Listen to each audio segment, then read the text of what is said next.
What makes a book a book? Is it just the thing that stores information, or does it have to do with the paper, binding, font, ink, its weight in your hands, the smell of the pages? Hi, my name is Varshita, and we're going to talk about the history of books and understand how these elements came together to make something more than the sum of their parts.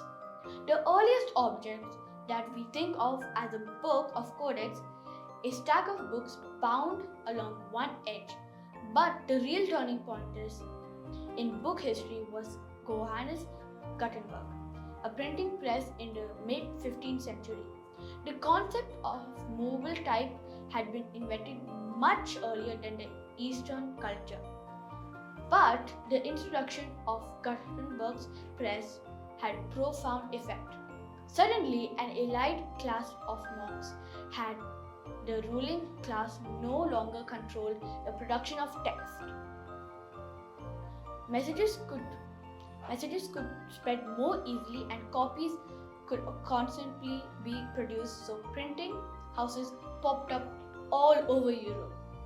The product of this bibliographic boom is familiar to us in some respects, but markedly different in others.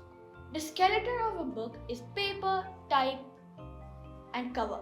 More than 2000 years ago, China invented paper as a writing surface, which was itself predated by Egyptian papyrus.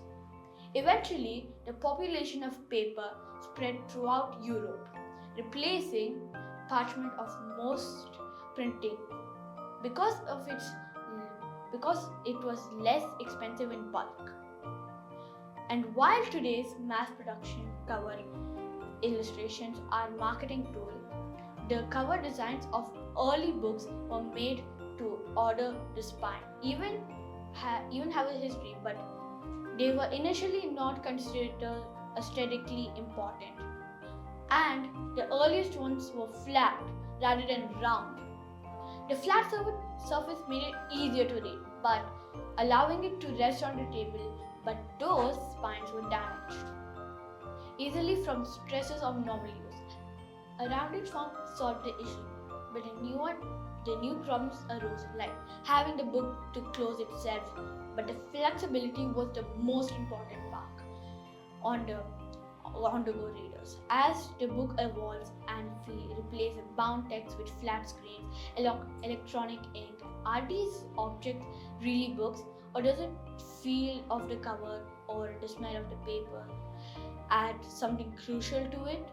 The experience or those magic only lives in the words or no matter what the presentation is.